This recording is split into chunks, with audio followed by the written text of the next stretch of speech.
tal amigos de Santa Mónica TV Más? Bienvenidos, Vidas de Fuego.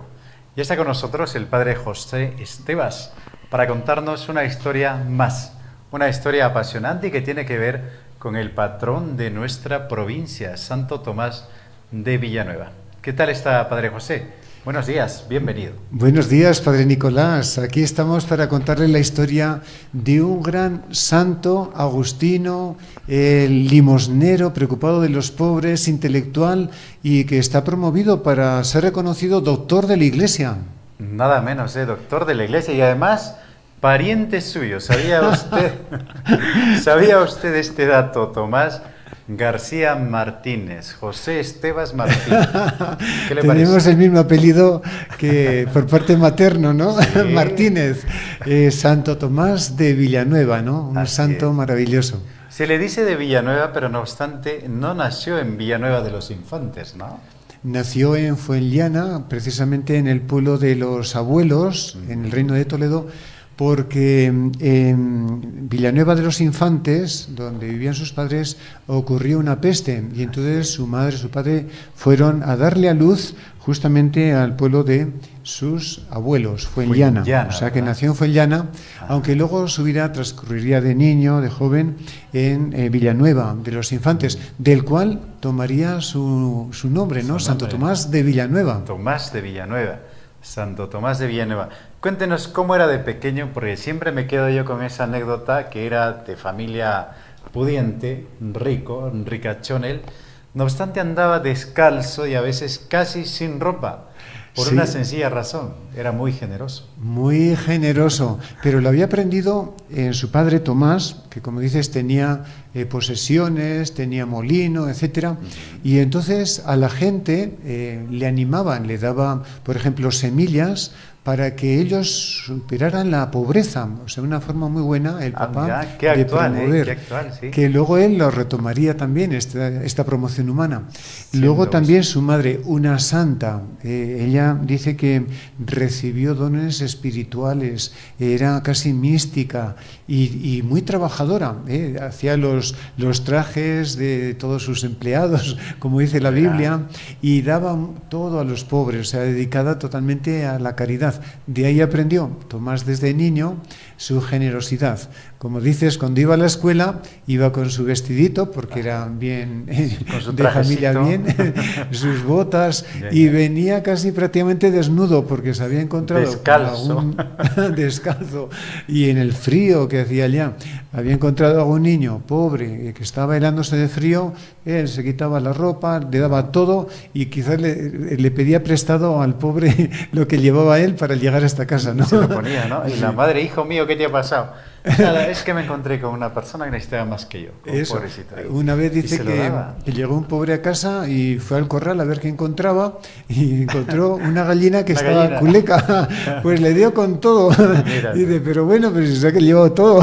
Dice, no te preocupes que Dios bendecirá. Ah, mira, qué bueno. Además de la madre muy buena, muy virtuosa, también un padre muy bueno. Total, de tal forma que lo prepararon bien. A Tomás estudió precisamente con los franciscanos, tenían un colegio allá en Villanueva, y ahí se preparó. Y bueno, con la capacidad que tenía este Santo Tomás, aprovechó mucho, tanto en la latinidad, aprovechar el latín, las artes, dominar clásicas. muy bien, perfectamente el latín, las artes, lo que significaba todo lo que era la primaria en ese tiempo, ¿no? Gramática, retórica. Se preparó muy bien en su pueblecito para dar el siguiente paso. Ahí vamos a llegar, porque muy inteligente él, brillante, tenía una mente muy lúcida, y los dos focos del saber de la época, Alcalá de Henares y Salamanca, aparte de la rivalidad y la competencia que había entre estas dos universidades, Tomás, un poco de ambas, ¿no? Comenzó en Alcalá de Henares, que precisamente en ese tiempo el cardenal Cisneros estaba creando una escuela humanista y que luego sería la Complutense de Madrid, ¿no? Y vamos a decir que Tomás fue la primer grupo de promoción que salió de ese Alcalá de Henares. Comenzó primero en el monasterio de franciscano de San Diego. Era como un primer bachillerato que culminó muy bien, y luego ya pasó al Colegio Mayor San Ildefonso, que es, como decimos, la Complutense de Madrid. Era un internado donde a él le dieron beca. Se ve que estaba bien preparadito y tuvo esa oportunidad. Y bueno, podemos decir que aprovechaban mucho, desde las 7 de la mañana comenzaban a estudiar. El padre se 7 de la mañana. 7 de la mañana España temprano, es muy temprano. Tenían 2 horas de estudio. La oración también era muy importante, una vida de piedad, en fin, era una forma humanista, pero muy completa. Fijémonos que también en ese tiempo buscaban a los estudiosos más importantes. Por ejemplo, en la Complutense se tradujo la Biblia políglota. Para ello, el cardenal Cisneros recorrió las bibliotecas de Roma, de Oriente, para recoger toda la información que había sobre la Biblia, y luego grandes traductores en la Complutense para traducirla. O sea que había gente bien preparada. Bien preparada. No obstante, lo quieren fichar a él, a Santo Tomás de Villanueva, para profesor de Salamanca. Y fue profesor, pero primero en Alcalá de Henares. Ahí tomó en 1512, o sea, tenía 26 años, fue catedrático. Por eso lo quieren mucho en la Complutense, porque también llevó adelante, además de ser la primera promoción, llevó adelante ser profesor ahí. Y con una doctrina, una erudición, un ejemplo de vida que impactó a todos, a toda la juventud, a sus exposiciones, etcétera. Y se le ha dedicado, hay un patio que se le dedica en su nombre, y es curioso que antiguamente, no sé si en este momento será también, cuando nombraban un rector de la Complutense, iban a una capillita dedicada a Santo Tomás de Villanueva para que pasara ahí la oración, y después ahí iba a recoger el título, ¿no? O sea, hoy todavía está grabado, incluso su rostro, yo lo he visto allá, un medallón, se le reconoce todavía este gran santo y culto, o sea, bien preparado profesor ahí. Y como muy dices, a los 28 años, pues le quisieron dar la cátedra de Salamanca, pero no la llegó. Cátedra de Salamanca, no la llegó época a ejecutar. Le ofrecían filosofía natural. No llegó, ¿verdad? Llegó a Salamanca, no pero en lugar pero llegó al convento. Eso es. En lugar de entrar a la universidad, llamó a las puertas de los agustinos para entrar como Agustín en el convento. Al convento de San Agustín de Salamanca. Que tenía fama, ¿no? No nos olvidemos, Fray Luis de León un poquito antes. Correcto, ahí estaban grandes santos, habían, San Juan de Sahagún, etcétera, unos santos maravillosos que habían ido dando a ese monasterio, a ese convento, una fama de santidad tremenda. Y bueno, pues allá aparece en el convento como un frailecito más, primero novicio, con una santidad increíble, dedicado a la oración, al estudio, a conocer a San Agustín más de cerca, claro. Y a vivirlo al estilo de él. Porque él en la universidad estudió artes y teología, o sea, también era artista, sí, se llamaba artes, pero era, vamos a decir, era filosofía, era una serie de temas idiomas muy profundos, claro. Y en este caso ya en el convento de San Agustín se inspiró en él para todo lo que sería su vida, porque él veía que amar a Dios era lo esencial, sentirnos atraídos por Él. Fue un hombre místico, que pasaba horas en oración, éxtasis, y muy buena gente. Sí, muy buena gente, dedicado a los enfermos. Él, cuando había un enfermo en la comunidad, se acercaba al enfermo, lo lavaba, le atendía la cama, le barría la habitación, muy dedicado a los enfermitos ahí, desde novicio, ¿no? Fíjate que prácticamente terminó el noviciado, al año siguiente lo ordenaron de sacerdote y a los 6 meses le nombraron prior de ese convento. Fíjate También, qué rapidez, qué santidad todo veían en él. rápido. Sí, sí, sí, sí. Y bueno, las primeras tareas que hizo fue de ejercicio de gobierno, prácticamente de la orden de San Agustín. Él estuvo primero, el Papa le había pedido al general que dividiera la orden en 2 provincias, la de Andalucía y la de Castilla, y a él le encargó esta tarea de la división. Después fue provincial de Andalucía, después fue provincial de Castilla, y ahí vio que no funcionaba eso y lo volvió a unir. Y bueno, siendo... Eso es lo que me llama la atención, padre José. Hicieron la partición, las 2 provincias. No, esto no funciona, esto no tiene sentido. Control Z, volver a unificarlo. Bueno, si está bien, si lo vio conveniente. Me llama la atención que en la época lo hicieron. Sí, sí, sí. Porque otros no se atreven. Esto sí que se atrevió. Esta tarea de gobernante de él dentro de la orden, él buscaba siempre la observancia, o sea, que todos lo cumplieran bien, su vida monacal, la oración, la vida común, el servicio a los hermanos, observancia responsable. Fíjate qué bonito, ¿no? O sea, que cada uno lo asumiera de las normas, ¿no? Y gobernaba con mucha prudencia, dice, con mucha modestia, viendo lo que necesitaba cada uno y dándolo, claro, oportuno, autoridad, ¿no? Y al mismo tiempo, como decíamos antes, dedicado a los más pobres, a los enfermos, siempre estaba muy atento. Bueno, una de las tareas que hizo también como provincial es enviar misioneros a México, a América. ¿No le pasó a él por la cabeza ser misionero? Bueno, no sabemos exactamente ese tema, pero las misiones para él era algo fundamental.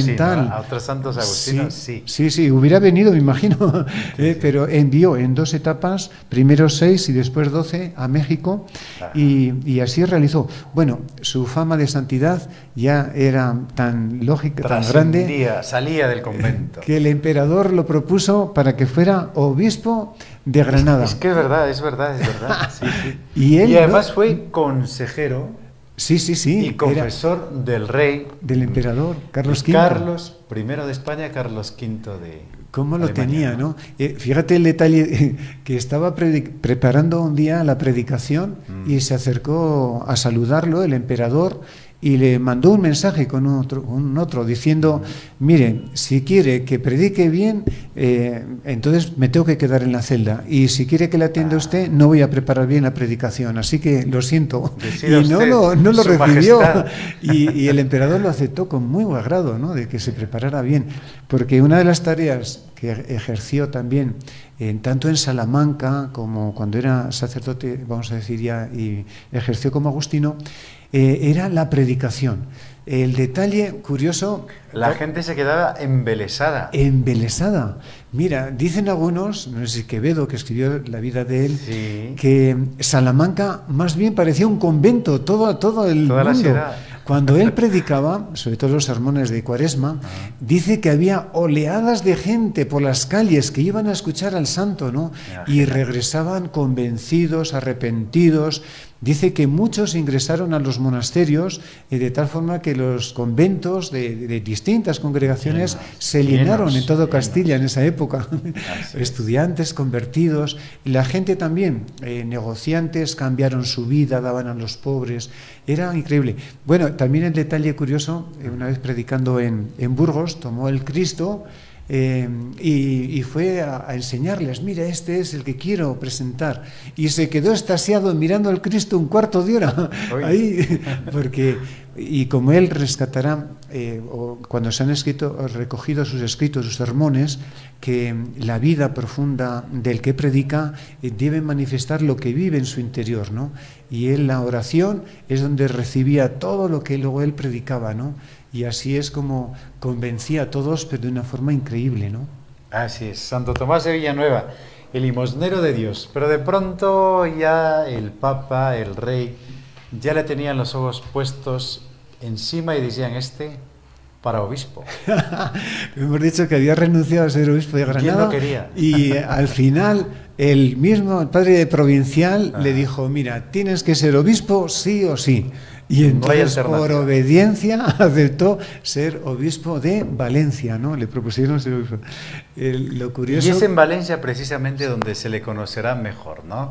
Porque la vida conventual de alguna manera es lo usual, pero no obstante en Valencia como obispo, y hablando de los obispos de la época, pues brilla por su santidad y por su caridad precisamente. Precisamente. Él llegó un día de tormenta, llegó vestido de fraile y en lugar de ir vamos a decir, al palacio, fue primero al convento de los agustinos y llamó allá. Y él, pues de la caminata que había tenido, lo recibieron ahí los frailes porque le vieron que tenía el mismo hábito que ellos, ¿no? Y todo lleno de barro. Y luego ya se presentó como que es nuestro obispo. Se pusieron todos de rodillas.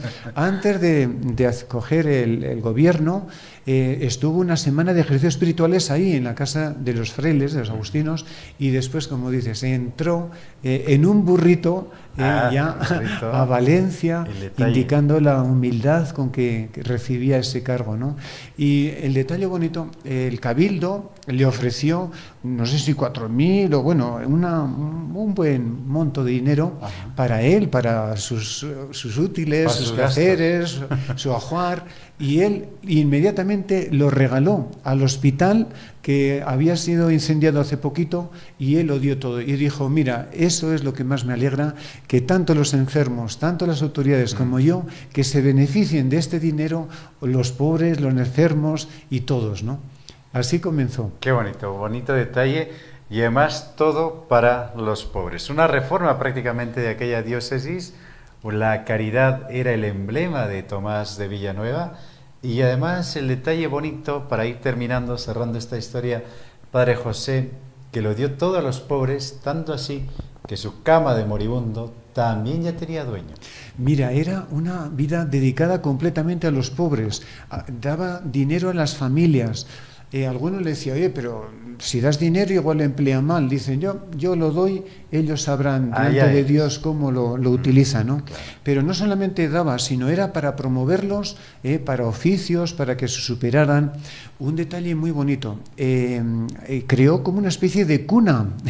Decía, si alguno no puede atender a sus hijos, me lo den. Y dejaban a los niños en la puerta del obispado, que lo tenía abierto para todos pobres, a todos daba alimento, para recoger a los niños. Y creó una institución muy curiosa. O sea, el niño que llegaba se lo encomendaba a una señora para que lo amamantara, lo cuidara.